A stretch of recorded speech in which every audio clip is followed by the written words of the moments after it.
Welcome back to Snapping Towels for episode 18. After a 5 or 6 week hiatus, I am Cam Williams alongside my partner, as always, Kyle Foote. Kyle, talk to me. Wow. Last time we spoke on the pod, I believe we are gearing up for me to come back to the East Coast for a little Final Four action. And then things really just went crazy with the summer. I'm sure same as New York, but you start traveling and next thing you know, here we are. So it's been kind of one of those things, but the fans have been hitting us up, needing pods to happen. So I'm excited to do this one. Yeah, and for those of you who don't remember, who weren't following us closely on Instagram and Twitter, Final Four weekend, Kyle and I went to the Saturday semifinal games. Couldn't have been more of a bust. We got there, saw the first half of Cornell Rutgers, and a lightning, thunder, rainstorm ensued. Kyle and I waited at the stadium for about 2.5 hours. In that 2.5 hours, we did everything from go to the concession stand 5 to 7 times, get lost in the parking lot, sprint through an absolute monsoon and lightning storm. Kyle endured a couple of beverages. We mixed it up with some fans, signed some autographs. The Snapping Towels fans were out and going crazy. So all of the above. It was a good time. Unfortunately, I never thought I'd pay that much money for a quarter and a half of lacrosse, but what's done is done. And here we are talking about it. And the atmosphere was electric for that quarter and a half. It's one of those things with those weather delays where they don't tell you how much time is left on the delay. So the energy gets back and buzzing when the teams take the field. And the first 30 minutes wound down to go time. And as they're about to drop the ball, horn sounds, everyone's out of their seats in the concourse, and we're back mixing it up with the people. Yeah, that happened several times. After about 2.5 hours, Kyle and I threw in the towel.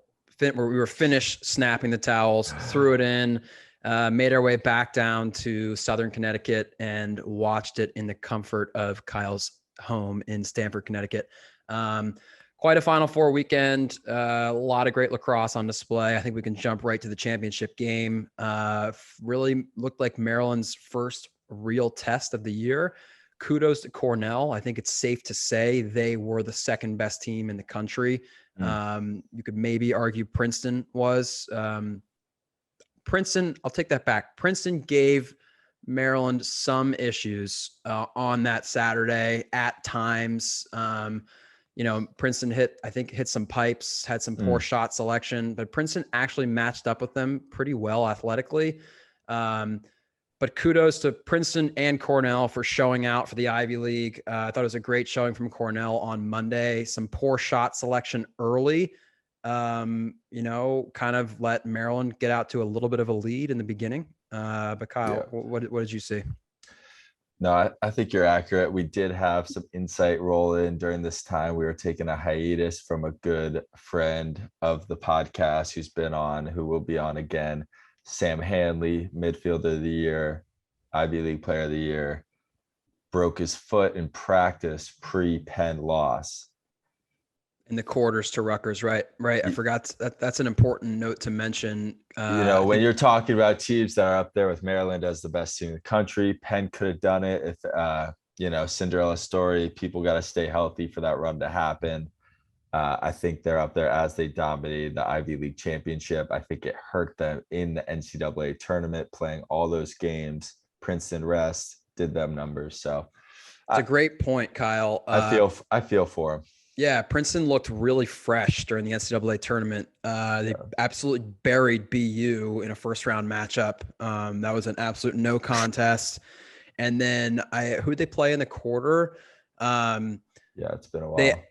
It's been a while. Princeton looked great, and I think they really benefited from not making the Ivy League tournament, whereas Penn kind of after, running through the Ivy Leagues. after running through the Ivy League schedule and then playing two back-to-back tough games in the Ivy League tournament to win the Ivy League championship, they actually sustained a few key injuries that weekend. And then after their first round dogfight win against Richmond, Sam Hanley broke his foot in practice leading up to the game against Rutgers. And you could tell from the opening faceoff, Sam Hanley did not look like himself. I do agree the complexion of the tournament and the Final Four could have looked very, very different had there been a healthy Sam Hanley. Yeah. But that was the game that Penn dropped to Rutgers. Yep. In the quarters at Hofstra. 11. Yeah. The Hofstra games were brutal. It's hotter than Haiti. Thank God we didn't hit that. The other side was a little more entertaining with Cornell Delaware. Kind of it got hot at the end. Delaware so sloppy on defense, penalties, pretty much giving the game away. But it's one of those wide-eyed teams that gets there and they haven't really ever been there and they can't finish. So we kind of saw that in the Cornell game.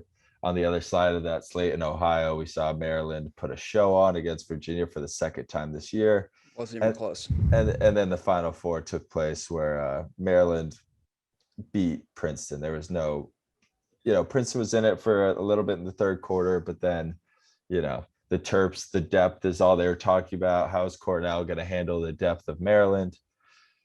And sure enough, it was Cornell that I thought outlasted Maryland.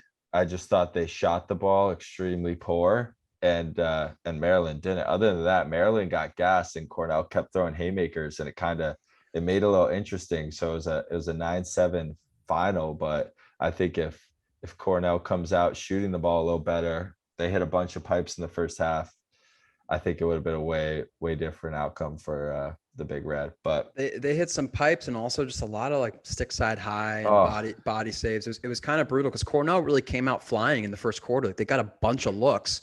But just again, terrible shot selection. Maryland went up 4-1. The talk about the Terps depth. I mean, I knew Anthony DeMeo was a great player. For Anthony DeMeo to show up and have 4 goals in the national championship game, bringing PLL smoke basically on all of these step down shots was really quite a display of Maryland's depth. Cornell, though, like I said, I thought was getting more looks consistently. And I think CJ Kirst cemented himself as a top 10 player this past year. And heading into 2023 is a Tewaaraton finalist favorite as a sophomore at Cornell. Couldn't have been more impressed with his second half of the season and NCAA tournament run, and really looking like a junior or a senior out there against, maybe the best team ever assembled in the Maryland Terps. Yeah. And that's pretty much all we got for the Final Four. Again, looking back on the whole season. Congrats to the Terps and our guy at Donville. Kudos to Donville, the first ever guest on the podcast, national champion, I think second team All-American. Second guest. We had Jack Dolan. Got to give Jack Dolan his love. Second guest. I think Jack Dolan was second. We could run back the tape. I'm 100% sure on that now. I think Jack Dolan was first guest in the Wrangler. That could have happened, but I feel like we had Donville after they beat Loyola and Dolan after they beat Duke, which was a little further down the road. You might be right. It might have felt like our first guess because the Wrangler situation and the Che lifestyle that goes down in Jacksonville, Florida for that team. But also kudos to them for an incredible year. We were riding them as our dark horse.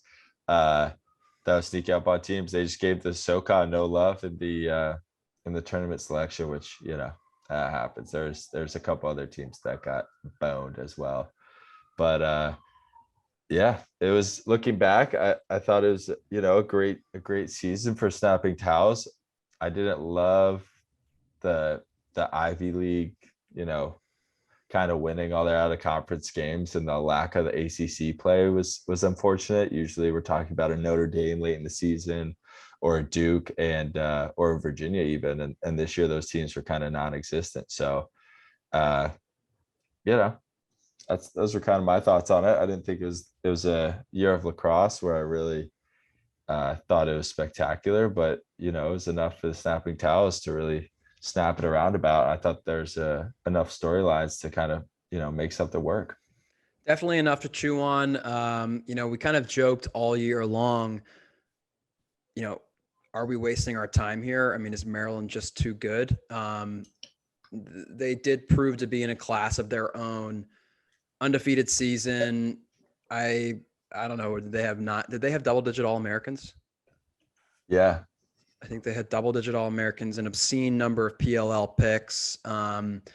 Bunch of guys returning next year as a result of the COVID years and all that good stuff. I'm sure they've got some transfers rolling in. The Terps will be back as always, but I think it's the best team I've seen. I think mostly their defense stays, aside from their rope. Their close and goalie stay, which was incredible down the stretch for them. Their whole rope unit was drafted. I think it's the best team I've seen assembled definitely since 06 Virginia. And I had the privilege of seeing that team in person. Remember that team very, very well. But I think this team's better. I think they're deeper. I think the athletes that this Maryland team had was just absolutely absurd. I think I can safely say in my lifetime, I know a lot of old heads will be arguing for some early 90s Cuse teams, maybe some mid 90s Princeton teams, but and I'll give those teams their respect all day long. But I think this Maryland team, this Maryland roster, and what they did in this age of parity in college lacrosse, absolutely running through a very tough Big Ten schedule, a very tough out-of-conference schedule, and some real tests in the tournament. I mean, they played Virginia in the quarters, and they absolutely made light work of them. So this, I think this Maryland team is the most impressive campaign that I've seen in my 20 plus years of watching college lacrosse. The back-to-back Virginia teams were really, really good. Yep. They beat this Maryland team that was pretty much the same gig, a lot of the same names. No Donville, but yeah. No Donville, who's a fantastic midi, but it's huge ad. He's a huge ad. Yeah. Even though he's not stuffing the stat sheet. No, he's good for 3 points a game. Big time player. I mean, he's going to be a great NLL player for a decade, and he'll do it in the PLL. So he's a great player. Yeah, I actually saw he bounced a team from a PLL already. He started on the Chaos and now he's on the Cannons. But anyway, we'll get to the PLL later. I think the Virginia team with Connors, Dox, Conrad, Schellenberger, 2019, Moore, Kraus. Oh, that's pre-Schellenberger. Petey LaSala. I guess they had that kid, the little kid from Long Island. Also Charlie Bertrand too. I think if that team played Maryland, it'd be back and forth. They'd trade wins, personally. But two fantastic teams of our generation, our decade, no doubt. So to be able to do this show and have Maryland have a season like that you can't argue the undefeated championship. Not many teams have done it in history. So cheers. Privileged to have a member of that team as a guest on Snapping Towels, as we mentioned, Jonathan Donville. Mm-hmm. Don't want to pump our tires too much, but hell of a guest list we had on Snapping Towels this year for year number one. Quite a guest list, littered with All-Americans, midfielder of the year, a national champion, PLL draft picks galore. Quite a privilege, and just want to say thank you to all those players that took time out of their busy schedules to hop on the box with Kyle and Cam. Really appreciate it. No doubt. And the ones we didn't get, we already have a massive schedule this fall to get some. We have a backlog of guests. To get some fall ball insight. We'll be getting season insight. So we're not done here at Snapping Towels, and the guest list grows, and the Snapping Towels alumni continue. No it's doubt. Exciting. No doubt. Speaking of the alumni, there's a couple playing here in the PLL. We're off to All-Star Weekend, which is 5 weeks into the PLL season. Cam, take it away. What do we got? I think we didn't plan this, but I think it's actually, pretty appropriate for us to come in with our first episode in a while at the All-Star break. We've got a lot to chew on from the first half of the year. As Kyle mentioned, 5 weeks have passed. A lot of parity in the league this year. Personally, my storyline number one is the Chrome going from worst to first. They're actually tied in first with the Atlas right now. You got to give him credit. Kyle's been banging on him hard for a couple of years. I have not been impressed with a lot of personnel moves. They've gone young, and look what happens. They've got an absolutely epic attack unit. Dylan Malloy, Logan Wisnauskas, and Brendan Nichtern, all name team from the last 5 years of college lacrosse. The Chrome are white hot, so you got to give them credit. Yeah, I mean, it's not a surprise. They did draft well. They kind of got lucky with a lot of these old guys kept around retiring. Yep. And maybe open up some space for sure. I think Tim Soudan left a lot of relationships to be more important than actually getting the job done. And that's what you saw last couple of years, them cutting some young guys to keep the old guys around and getting them shifts. And I think it really hurt them in those seasons. And they kind of got a gift, or they told these guys, listen, your job's up in the air. We're the last team in the league. So it's either my job it's like either the coach goes and the next guy makes the changes, or that coach can make the changes he knows has to be done to win in this league. That is a very fast paced up and down league where the young, fresh legs end up young legs. It done. No two ways about it. You need young legs to win in this league. It's just, the 52-second shot clock, the shorter field. And don't get me wrong, they had legends. They had absolute legends. But, Galloway, Crotty, Danowski, who's the pull from Q's? I can't believe Joel White, all tremendous players at their peak and for a long time after. But at a certain point, you gotta look at the film and say, listen, the eye in the sky does not lie. Never has. So that's with me. Not surprised that they're having this run, even though I think it's better than I thought they were. I did either have a thought or say it live that Nichtern was going to feast in the PLL, because you come from a league that is every team he played was only game planning for him in these slide packages, to a league that pretty much is a little bit more NBA level. And, it's one-on-one ball pretty much, unless someone really gets burned far away from the cage. Yeah. So. I knew he was good enough to succeed in the league. I will admit I did not see it going as well as it's gone in his first 5 weeks. Nothing but respect for what he did at Army. I knew he was a great player. I got the opportunity to watch him play a lot, pretty closely in the Patriot League tournament this year. He looked great. He looked incredible that night in the Dome. I think it was a Tuesday night game or Sunday night game in the Dome against Syracuse. That was an epic game. Obviously, Syracuse didn't turn out to be very good, but at the time, it seemed like a total fireworks show, electric game. He looked great in that game. I knew he was a good player.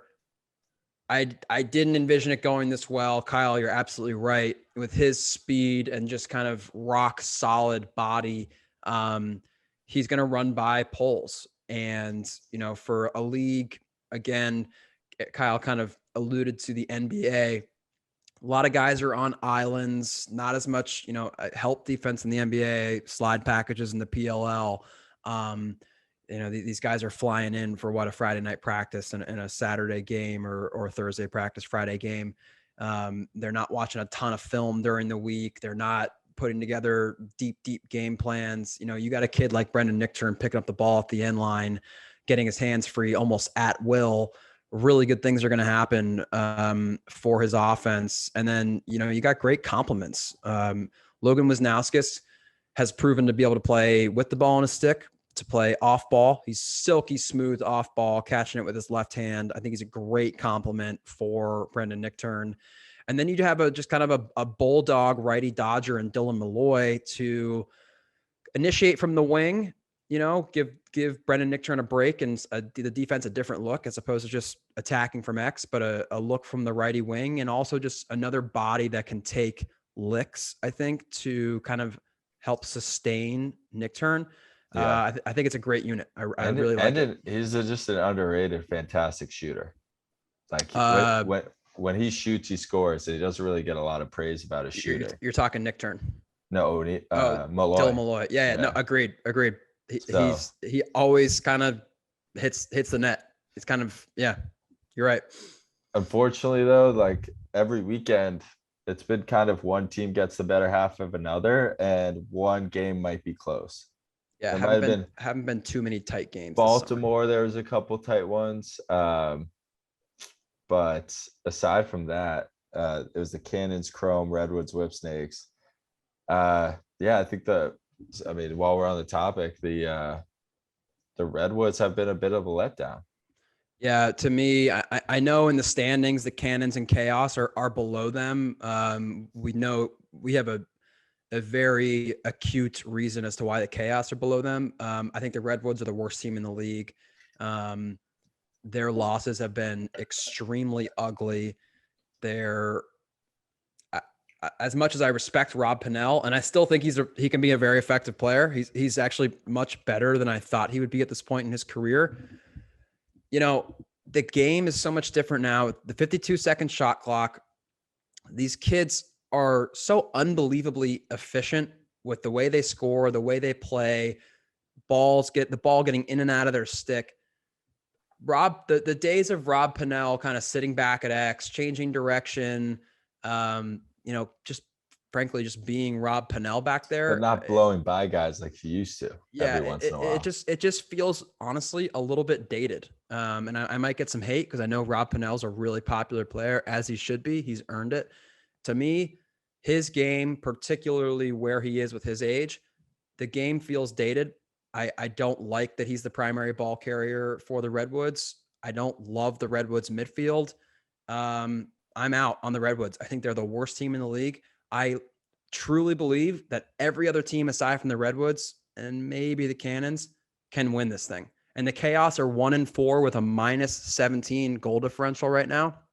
Kyle, explain to us why the Chaos dropped so many games early. Yeah, the Buffalo Bandits were taking on the Colorado Mammoth in the Indoor Lacrosse Championship Series that ended up going into 6. Yeah, I believe it's 6-game series. 6 games that they ended up lost. A big part of the Chaos offense all play for the Bandits. So they get the cohesive unit from the indoor team, translates really well on the field as we saw last year. Does it translate every year? Maybe not, but when they're really on their game, they're an electric offense, and they have Blaze Reardon in the cage. So exactly, anything can happen with that crew being hot and Blaze Reardon in the cage. Like they're last in the standings right now.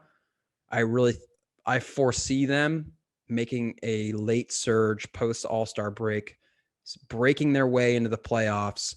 And once they're in the tournament, anything can happen with the Chaos. That the Andy Towers led Chaos. Anything can happen. Yeah, no, I'm with you. So that's the reason we see a dip at the start of the season for them. I thought the PLL's production as a whole has been great. The content they pump out, the ESPN contract, you got Kark, you got Boyle, you got Quint, you got everybody coming to play for these games. You're gonna get an A1 announcing group for every game, as well as the littered page of content. If you follow the PLL, you'll get. So kudos to them with that. I think the cities they're hitting this year are really good for lacrosse. I don't see one that kind of leaves you scratching your head. They're all kind of popping off. I think Fairfield, Connecticut, who people might be like, what the hell? I think that's going to explode. It's a great spot. I think it's going to explode PLL weekend. I think it's a smaller stadium than they probably would like. I think it's a perfect stadium. I think it's a little small. Like you see, what's Hopkins? Homewood's packed out every time they play there, obviously. You see it pop out. You could get that crowd in Connecticut from the New York and the Boston and the New Jersey, but it only holds like what, 6,000 people max. So Are you it'll be talking Homewood right now? no Fairfield. Oh, I actually Fairfield. I actually looked at the ticket prices and they're like up around like 85 to $100 Great. on StubHub. So I don't think there's a lot of them, but I know the people in the area are going to show up, and so that's kind of one I've been circled on my schedule to tune into close to home. And I know people love lacrosse there. Yeah, I'm just gonna dive into the Atlas after that. So they're at 4-1. I think it's a little bit of a false 4-1. I think they've gotten lucky. They're being held afloat by their deadly attack unit, and pretty stout goaltending when you think about it with Jack and Cannon, but and scoring a lot in transition. But you look at their settled offense, they haven't been really that efficient with the ball. I think it could hurt them late in the season. One thing I think Rubio is kind of taking things on himself a little too much and not trusting and seeing what's actually happening. Uh, I don't know what he really thinks is, but looking from last year, you got a guy like Romar Dennis, who is also a good friend of mine, but also an all-star, and is probably one of two guys that can shoot a two from on the run with both hands and hit it at a pretty high clip.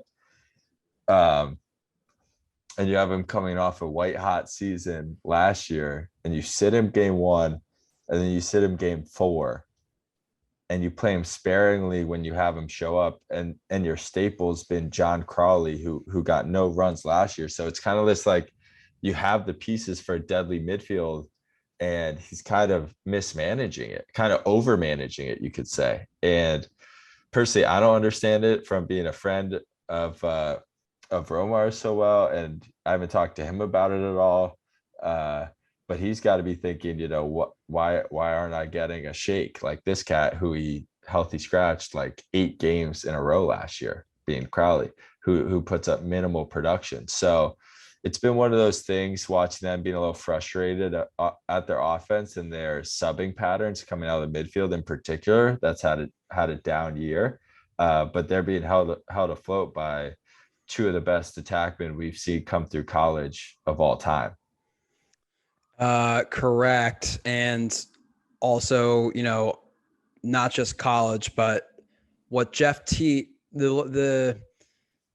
the 18-month run that Jeff Teat is on with his rookie season in the PLL, rookie of the year in the NLL just recently, and I would say he's a front runner for the MVP at the moment in the PLL. And NLL MVP. Correct. He was the NLL MVP. That I'm gonna double check that, but keep going. I know he was rookie of the year in both leagues, first guy to do it since Ryan Boyle. I think, it might not be a really popular pick just because he doesn't jump off the page to you, getting off the bus or athletically. I think Jeff Teat is the best player on the planet right now. So they have Jeff Teat. Obviously, they have Chris Gray. And let's not forget, they have the best faceoff guy to ever do it in Trevor Baptiste. Yeah. Kyle, what do you got for me? It was his first year in the NLL this year. Yeah, he was rookie of the year. Yeah, right? rookie of the year. Yeah. He will be a future NLL MVP. I'd be shocked if he's not. And I think he's a front runner for PLL MVP right now. And I think next summer he'll be absolutely, public enemy number one for Team USA in the World Games. Jeff Teat, I love Tom Schreiber. There's some other guys who, a lot of people love Rambo. I think Jeff Teat is the best player in the world right now. And I think he and Trevor Baptiste are keeping this team afloat right now. Mm-hmm. I do agree with you. I got a lot of respect for what Crawley did at Hopkins. And I've heard some good things about him as a coach. I don't think, kind of almost similar to the Rob Pennell. I'm not putting Crawley in the same category as Rob Pennell in anything, but his game feels a little bit dated to me. I don't think he's quite dynamic enough to command an every week midfield spot in the PLL at this point. I mean, he Kyle, didn't last year and he's playing more last year and doing less. So it's just one of those things where you're like, what's holding this team back? Oh, their continuity on the 6-on-6 half field. When that happens, is it you have Dan Bucaro, who's a stud. He can run a two-man game, whatever you want to do with him. I think he could play attack in the league if somebody You really you needed play him to. attack, you Yeah, play goalie, it he's doesn't matter. yeah, he's an unbelievable You player, can paint your fence. unbelievable talent. And then you have Dox, who's a great Swiss Army knife who you could throw in with anybody who's going to dodge and feed. And then you have Brendan Curry and then Costabile and Romar, who it's like the most athletic midfield in the league. Yeah, they're 4-1 right now. They are second in the league in scoring differential. They're atop the standings, so it's hard to argue with production. But I do agree in the second half of the year and moving into the playoffs, they're going to need some more firepower on offense Something that outside could of Jeff Teat. I do think Romar does bring an element to this offense that maybe no other team in the PLL has with the 2-point threat that Romar Dennis is. Can't and argue with that production. it's They're leading the league right now in the standings, but I do agree they're going to need to be a little bit more dynamic moving forward, and Romar could be the answer to that. I agree. And I think yeah, if they make that change, if not, you could see a similar end of the year as last year. But I think they're a favorite if they figure that out personally. But Yeah, it's funny you say favored. I'm looking at the standings right now, my and favorite. yeah, and we mentioned If Trevor stays healthy. Yeah, which is a big if. He got hurt last weekend. Yeah, and a blowout is Yeah. like, what are you doing? It's Do these tough. teams carry another guy? You don't, it's like but a kicker. you could you could have had Danny Logan taking some late in the game. It's just one of those things where you know you have your all-star in the game. I also want to mention you bring up Danny Logan. We give a lot of love to Jeff Teat and Trevor Baptiste, who are I think, in my opinion, Trevor Baptiste. There's no arguing he's the best at his position. I think Jeff Teat is the best currently at the attack position. Exactly. I think Danny Logan is the best short stick defensive midfielder in the world. 100%. The kid can guard anybody. He makes unbelievable plays between the lines. He's so rock solid. He's always good for a point or two in transition. And this year, he's kind of showcased his ability to bring heat from 2-point range. So I think those three guys, honestly, have made the Atlas what they are in the first 5 weeks. Can't forget about Daniel Logan. Got to give love to our short stick D middies and rope units. But yeah, I mean, moving on from the Atlas, you talk about the Atlas being your favorite. We talked a lot about the Chrome earlier. Whip Snakes and Archers could very well win this thing too. I mean, the Whip Snakes they've got championship DNA filled with Maryland Terps. They've won it twice. You got Matt Rambo, who, anything can happen with Rambo down in attack. And the Archers are 3-2 without Grant Amen. So this league is wide open if you're not on the Redwoods or maybe the Cannons, in my opinion. No, 100%. That's why, if we were doing a preseason episode, you'd be like, fuck it. Like the Cannons could win this thing because they have the GOAT, Yeah. and enough people around it. You never count them out. But yeah, I think the Whip Snakes are gonna find their stride they haven't played their best ball. I think they'd be the first ones to tell you that. A big part of that. And they're still 4-1. Exactly. So. A big part of that was missing Zed. Going to win himself an indoor championship. I think he's one of the best players in the world, just from what he's done and how consistent he's been and rock solid he is all over the field on the offensive end. And they only have more in the tank. The thing that worries me with them is a little bit of offensive depth in terms of their midfield.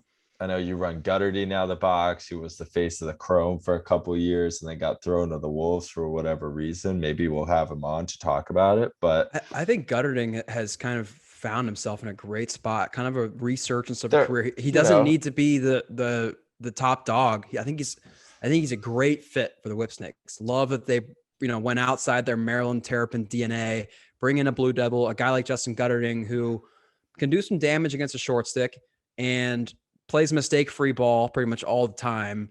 And when he should capitalize on opportunities, he's going to. Like he's so rock solid. I think he's a great fit for the Whip Snakes. I love that ad from last year. Love it. I love it too. I think he's done very well. He's leading their midfield in points, and then you have him with a seasoned Shannon Chuck and Brad Smith to go along with him. How about Shannon Chuck still doing it? I mean, he still looks great. He's crushing it. When you brought up Romar as one of the only guys who can hit a 2 with both hands on the run in the league. That's the other guy is Shannon Chuck, still at 31, 32 years old, can absolutely still do it. I just love watching Shannon Chuck ball. Love it. Yeah, and they're, it's funny because you mentioned Gunner bringing over Duke guy to Maryland. They're all from Long Island and they're all live in the city. True. They're all best friends in that regard. So, and then you have Brian Cole and Connor Kurse coming in as those to mix up the midfields who are giving them great production. And they run a great rope unit with Earhart, Bernhardt, Ty Warner, who took a year off last year, and Brandon Camish, who was Rutgers D-Midi for a long time. What's their Fogo's name? Nardella? Yeah, Joe Nardella is, Nardella can battle with the best of them. Exactly. He's 65% this year. Yeah, I mean, I think his only kryptonite is Trevor Baptiste, but you could throw Farrell in there. Those three guys, it's like you never know. I think even Baptiste kind of dominates Farrell, doesn't he? Yeah. Yeah, I mean, Baptiste is absurd. But yeah, I mean, we can go on for days about the Whip Snakes. They're third in the league right now, sitting at 4-1. This league is wide open. Obviously, can never count the Whip Snakes out. And I want to move on to the Archers. No Grant Ament, one of the best attackmen in the world. I think likely will be a Team USA attackman. He's been out this year. Such a bummer. Yeah, it is a bummer, but it's honestly been kind of fun to watch Will Manny and Marcus Holman hold it down without him. I don't see them being able to hold it down the rest of the year and take them to a championship. I'm hoping and expecting Grant Ament to be back, but so much respect for what Will Manny and Holman have done. I mean, Will Manny looks as young and kind of water buggy as ever, and Marcus Holman still brings absolute gas from the righty wing, and Will Manny just rips liquid smoke, skips to him on like regularly. It's been a pleasure to watch those two kind of hold it down without Grant Ament. Absolutely. I think and obviously Schreiber at the midfield doing his thing. Their Achilles has been the face-off X in the past couple of years, and their rope unit hasn't been solid. Their short sticks have been completely average. So they just hope that last year their thing was they hope they put up 16 or 17 a game. And when defenses start clamping down in the late season, it's a tough task. So I hope, with Grant Hasek and a couple other guys they got down there close. They've got your boy Dominique Alexander coming from the shoe, stuff like that. But okay, yep. I don't think that's the recipe for them to win the championship. I think if they made some moves, it would they don't need to make moves offensively. They didn't make moves in the middle of the field. Correct. So whether they have to give up something like that, maybe give up a Gittleman to play friend of the pod, Brett Dobson, baby, backing up Gittleman. I don't think there's a better guy for him to be backing up. Gittleman is definitely on the back nine of his career. Yeah. Great goaltender. as he gave us the rundown of every PLL team on our interview with them. Gittleman's a great goaltender, legendary career, Hall of Fame career. Honestly, if you really stack it up, great guy for him to be backing up. I think Gittleman's on his way out. I think that's an interesting point. Maybe you move Gittleman now, try and pick up some young legs at the defensive midfield position, on defense somewhere, and then roll the dice with your draft pick, Brett Dobson. That's an interesting move to propose here. It could be an option. I mean, they have Matt Moore, who's coming in hot this season. He's got 14 points. He's doing it out of the midfield with them. Ryan Ambler's been filling in for Ament at attack. He's been doing, okay. They've been running Connor D. Simone a lot for some reason. Personally, I don't think he's good, but Look, I will say I was watching the games this past weekend with some buddies, a little 4th of July get together. Of course, we're turning on PLL. Why not? And look, one of my buddies and I in particular were not that high on Connor DeSimone.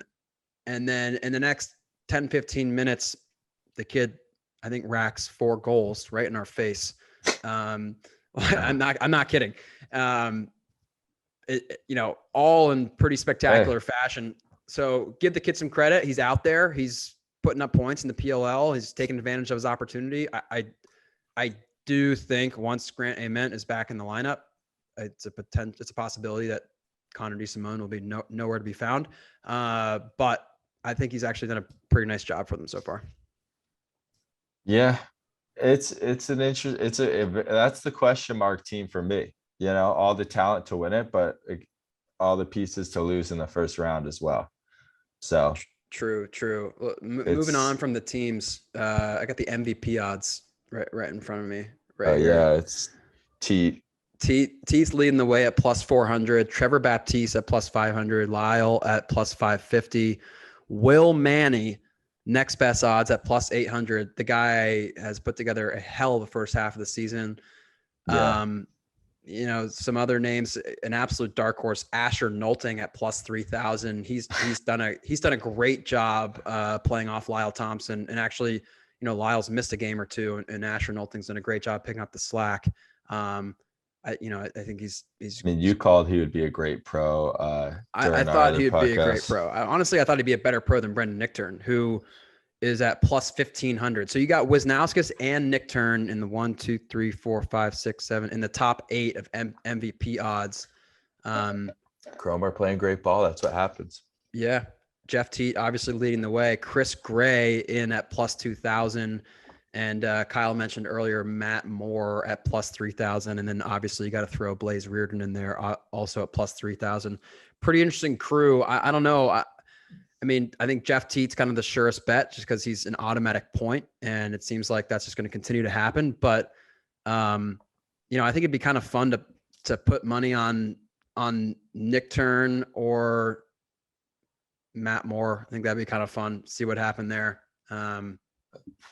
But I mean, if the Atlas took a right turn and fell off a complete cliff, which could happen with their man in charge, you never know. But I don't see it going further than Teat or Baptiste or Lyle. Yeah, I don't think if the Archers make a run, you could argue Will Manny because he had a firing first half of the season or first quarter. They did the All-Star game a little early. First third.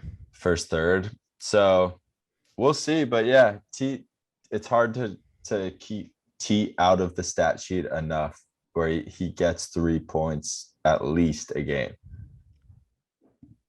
In my eyes. Three's I'm thinking at least 4 or 5. I mean, the guy is an automatic point. But yeah, I mean, that's the first half of the PLL season. It's been a lot of fun. I hope there will be more close games in the second half of the year. Kind of been, as Kyle mentioned, kind of good for one goal game a weekend. But yeah, hell of a job by Paul Rabel and his brother Mike Rabel and the entire PLL and ESPN.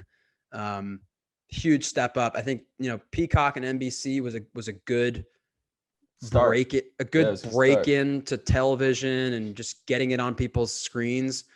But it's definitely gone to the next level here with ESPN's production quality. Obviously the worldwide leader in sports. It's been a lot of fun, and I can't wait to see where it goes in the rest of this year and obviously years to come. Absolutely. Before we sign off, just a shout out to the USA women's team that is racking up the highlights down in Towson, Maryland at the World Games for America, as well as Dana Dobie holding it down for the Canadians, doing all kinds of crazy stick tricks. She's talented. She's fun to watch. The USA's offense is out of control. Dude, one thing I want to talk about real quick. I saw Charlotte North take a step down that smoked a corner from the 8. Did you see that? I didn't see it, no. Dude. I saw that she had some ridiculous illegal stick penalty, and then her backup was illegal as well. Dude, that makes sense. Cause I saw her literally bring this back Ryan Brown style. she brought it back to her other ear and snapped it so quick over her shoulder, and it hangs in. It's not like girl sticks traditionally. We've talked about this on the pod. You can't hang them back. Like they snap No, out. They no. snap out fast, but they don't snap out with velocity. She absolutely uncorked it with everything, pulled through like a men's shot. It was a men's time in a room, is what it was. Smokes this corner, and I'm like, the day all women are wearing helmets is the day she smoked someone in the head with that shot. Seriously. It was ridiculous. I was like, where are the comments with this? Like, yo, what if that just like caught somebody on the crease? Or like, Megan Cornea. or like off the pipe even. It was smoked at this corner, and she hit it, and it's like a crazy, ridiculous highlight, and I love it. And I think that's where the girls' game is going. But safety, like there's going to be some safety call where you've got to up like the safety a little bit, because getting hit with a stick was the main reason for concussions in the women's game, which was high. But getting hit with that shot would literally put a light out on somebody. Yeah, it'll basically take an eye out and change Dude, the course of somebody's life. I think it's a great point. I And saw that thing. I was like, that thing was humming. yeah, no doubt, no doubt. Yeah, much respect to Team USA women's. And the men's, sorry to cut you off, respect to them, but the men's Olympic sixes trial is underway in Birmingham, Alabama. They just racked up 22 on Germany. I didn't have eyes on it, but I can assure you it looked like a winter league indoor game where you're just running back and forth and scoring. Right, playing on a 6x6, which is Yeah. just absurd. Yeah, no, a Dude, lot of stuff going on in the game of lacrosse right now. Would love to see sixes make a push for the Olympics. But yeah, hell of a first half of the summer for the game of lacrosse. It's been a lot of fun. I love it. Dude, let's do it again. And we're going to be sprinkling in full episodes of breakdown, analysis, and news. And then we'll just be dropping episodes with just interviews when we get on some pros and some guys that hung up the cleats. Yeah, no doubt. Can't wait. Can't wait for what Snapping Towels has in store for the rest of the summer and moving into the fall. Can't wait for fall ball. Amen. Like, subscribe, hit us up in the DMs. Let us know what you think. Thank you for listening. This was episode 18. I'm Cam Williams with my partner Kyle Foote, and this is Snapping Towels.